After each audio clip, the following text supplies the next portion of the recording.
Bismillahirrahmanirrahim. Assalamualaikum warahmatullahi wabarakatuh. Perkenalkan, nama saya Ayu Lestari. Di sini saya membuat video ini untuk memenuhi kuas pengantar akuntansi yang dibawakan oleh Ibu Suci SE MAK. Nama saya Ayu Lestari dengan NIM 19040300020. Dan saya dari kelas MBS 2D. Adapun materi pertama yang akan saya jelaskan yakni mengenai pengantar akuntansi dan perusahaan. Baiklah, langsung saja saya akan menjelaskan pada bagian pertama yakni pengertian perusahaan dagang. Pengertian perusahaan dagang secara umum merupakan perusahaan yang aktivitas utamanya membeli, menyimpan, dan menjual kembali barang dagang tanpa memberikan nilai tambah terhadapnya. Yang dimaksud nilai tambah di sini merupakan mengolah atau mengubah bentuk atau sifat barang. Dan dengan demikian sehingga memiliki nilai jual yang tinggi. Selanjutnya saya akan menjelaskan ciri-ciri dari perusahaan dagang. Ciri-cirinya yakni yang pertama, pendapatan utamanya berasal dari penjualan barang dagangan. Yang kedua, biaya utamanya berasal dari harga pokok barang yang terjual dan biaya usaha lainnya. Dalam akuntansi, akan terdapat persediaan barang dagangan sebagai perantara antara produsen dan konsumen, antara barang yang dibeli dan barang yang dijual sama atau tidak ada perubahan. Tujuan utamanya mencari laba dengan cara menjual dagangan dengan harga lebih tinggi dibandingkan dengan harga belinya. Jadi dari ciri-ciri perusahaan dagang tersebut dapat disimpulkan bahwa kegiatan utama perusahaan dagang adalah jual beli. Selanjutnya saya akan menjelaskan jenis-jenis perusahaan dagang. Jenis-jenis perusahaan dagang terbagi menjadi dua, yaitu yang pertama, jenis perusahaan dagang berdasarkan produk yang diperdayakan. Perusahaan dagang barang produksi yaitu suatu perusahaan yang memperdagangkan produk bahan-bahan baku atau raw material yang sebagian besar bahan dasar dalam pembuatan produk atau alat-alat produk untuk menghasilkan sebuah produk lain seperti kayu, gelondongan, dan mesin gergaji. Perusahaan dagang barang jadi ini yaitu suatu perusahaan yang memperdagangkan sebuah produk final atau dalam bentuk akhir yang siap untuk dipergunakan manusia seperti buku, sepatu, televisi, dan lain-lain. Yang kedua, jenis-jenis perusahaan dagang. Berdasarkan macam konsumen yang terlibat, perusahaan dagang besar yakni perusahaan yang secara langsung membeli suatu produk dari pabrik dalam jumlah yang besar. Perusahaan kemudian menjual barang ke sebagian pedagang dengan sebuah perantara yang volume penjualan yang cukup besar. Contohnya grosir atau perusahaan dan perantara ini biasa disebut middleman, yaitu suatu perusahaan yang membeli barang dari partai besar untuk dijual kembali ke pengecer dalam jumlah sedang, contohnya subgrosir. Perusahaan dagang pengecer atau retailer yaitu perusahaan yang langsung berhubungan dengan konsumen. Konsumen bisa membeli secara eceran atau produk yang ditawarkan retailer. Sering kita lihat di lingkungan kita itu seperti warung, kios, dan swalayan. Selanjutnya saya akan menjelaskan mengenai pencatatan transaksi ke jurnal umum. Bukti yang pertama, bukti transaksi.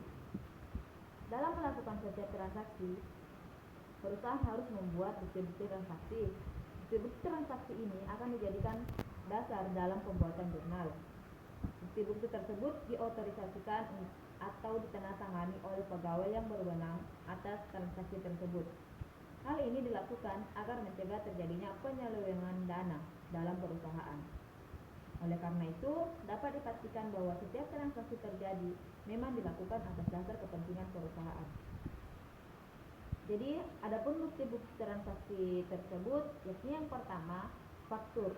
Faktur merupakan bukti perhitungan penjualan kredit yang diberikan penjual kepada pembeli. Oleh karena itu, faktur memuat banyaknya barang yang dibeli dikalikan dengan harga satuan. Faktur ini terdiri atas dua rangkap. Rangkap yang asli diberikan kepada pembeli, sedangkan salinan atau kopian itu disimpan oleh penjual. Yang kedua, memo debit. Memo debit adalah memo yang dikirim pembeli kepada penjual atas pengembalian barang yang rusak, tidak sesuai dengan pesanan, atau harga barang tidak sesuai dengan perjanjian. Memo ini dinamakan debit karena dengan mengirim memo ini pembeli akan mendebit akun utang dagangnya. Yang ketiga, memo kredit. Memo kredit adalah memo yang dibuat oleh penjual karena penjual menerima pengembalian barang dari pembeli. Memo kredit ini dikirimkan penjual kepada pembeli. Dan yang keempat, bukti kas masuk. Bukti kas masuk adalah bukti yang dibuat perusahaan atas penerimaan kas. Bukti kas masuk ini dibuat misalnya pada saat perusahaan menerima pelunasan piutang dari pembeli. Yang selanjutnya, bukti kas keluar. Bukti kas keluar ini adalah bukti yang dibuat perusahaan atas pengeluaran kas yang berhubungan dengan pembelian. Bukti kas keluar ini dibuat misalnya pada saat perusahaan melunasi utangnya pada penjual. Yang terakhir, yakni voucher. Voucher ini adalah bukti yang dibuat perusahaan atas pengeluaran kas yang tidak berhubungan dengan pembelian. Voucher ini biasa digunakan untuk transaksi internal maupun eksternal. Misalnya, voucher ini dibuat saat perusahaan membayar gaji karyawan, membayar biaya transportasi atas penjualan dan pembelian. Jadi, mungkin sedikit penjelasan saya mengenai materi pertama saya, yakni yang berjudul Pengantar Akuntansi dan Perusahaan. Selanjutnya, saya akan menjelaskan materi saya yang kedua, yakni Laporan Keuangan Perusahaan Dagang. Langsung saja saya akan menjelaskan mengenai laporan keuangan perusahaan dagang. Yang pertama, saya akan menjelaskan laporan keuangan atau financial statement adalah satu tahap penyajian posisi keuangan dan kinerja keuangan suatu entitas secara terstruktur. Adapun tujuan penyusunan laporan keuangan adalah dalam rangka memberikan informasi tentang posisi dan kinerja keuangan serta arus kas entitas yang bermanfaat untuk penggunaan laporan dalam membuat keputusan ekonomi. Laporan keuangan ini terdiri dari yang pertama, laporan laba rugi dan penghasilan komprehensif lainnya atau Statement of Income and Other Comprehensive Income. Yang kedua, laporan perusahaan ekuitas atau Statement of Change Equity. Yang ketiga, laporan posisi keuangan atau Statement of Financial Position. Dan yang keempat, laporan arus kas atau Statement of Cash Flow. Selanjutnya, di sini saya akan menjelaskan contoh dari laporan perusahaan dagang. Yang pertama, laporan laba rugi atau Income Statement. Pengertiannya yakni laporan yang mencerminkan aktivitas operasi perusahaan. Laporan laba rugi ini menjadikan rincian informasi tentang penghasilan, beban, laba, dan rugi perusahaan pada periode akuntansi tertentu. Lalu, kelompok apa saja yang terdapat pada laporan laba rugi perusahaan dagang? Baiklah, diantaranya yakni pendapatan, harga pokok penjualan, beban operasional, beban di luar operasional, pendapatan di luar operasional, pendapatan konferensi lainnya. Yang kedua, laporan perubahan ekuitas atau Statement of Change Equitas. Laporan perubahan ekuitas akan melaporkan perubahan masing-masing akun ekuitas pemegang saham dan total ekuitas pemegang saham selama suatu periode. Yang ketiga, laporan posisi keuangan atau Statement of Financial Position. Di sini yakni yang biasa disebut neraca. Neraca, aktiva kewajiban dan ekuitas. Di sini yang merupakan yang akan dilaporkan pada laporan posisi keuangan, dan pada suatu tanggal tertentu akan dilaporkan pada laporan neraca. Adapun bentuk-bentuk laporan posisi keuangan yakni bentuk rekening atau account form. Pada bentuk ini, aktiva dan pasiva akan sejajar. Aktiva di sisi kiri dan pasiva di sisi kanan. Bentuk laporan report atau report form ini berbentuk aktivanya dan pasivanya disusun ke bawah, aktiva di atas dan pasiva di bawah. Yang keempat, laporan arus, contoh yang keempat yakni laporan arus kas atau statement of cash flow. Laporan arus kas ini melaporkan aliran masuk dan keluarnya uang atau kas perusahaan dagang. Laporan kas yang melaporkan arus kas selama periode tertentu akan diklasifikasikan menurut aktivitas, operasi, investasi, dan pendapatan.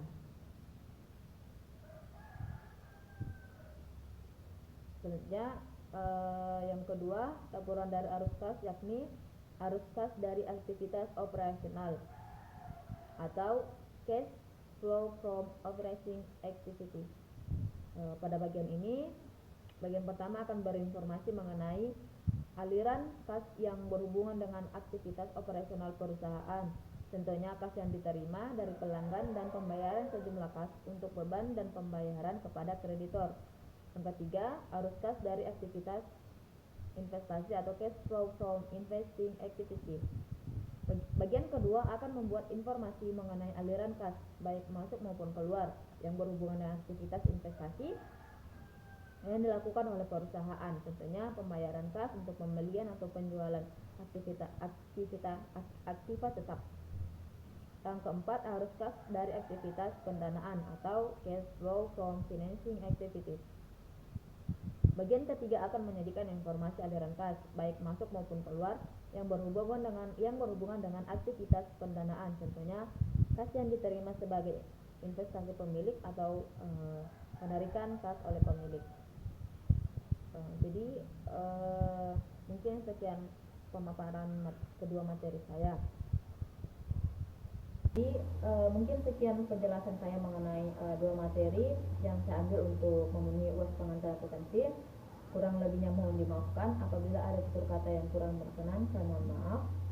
Saya tutup dengan ucapan akhir kalam, subhanakallahumma wa bihamdika, asyhadu an la ilaha illa anta, astaghfiruka wa atubu ilaik. Wallahu muwaffiq lil aqwamit thariq. Wassalamualaikum warahmatullahi wabarakatuh.